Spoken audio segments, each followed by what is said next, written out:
Escape from the Mindmaster was a video game for the Starpath Supercharger add-on for the Atari 2600 published in 1982 by Starpath.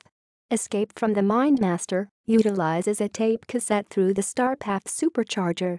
This is used to bypass the 2K limitation of available memory in the Atari 2600. Each game has 6 levels, 2 levels per load, giving an effective total of 6K for each game, which allows for better graphics and more complicated gameplay than the average 2K cartridge.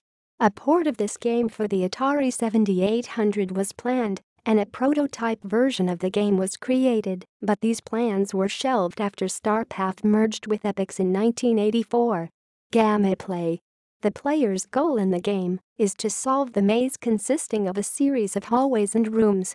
The rooms either were empty, contained puzzle pegs, or has a bonus game that allowed the user to collect more points.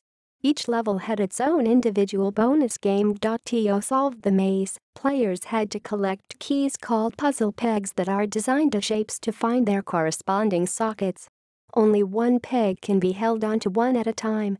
After placing all the pegs correctly, the player is able to go on to the next level through a now unlocked door.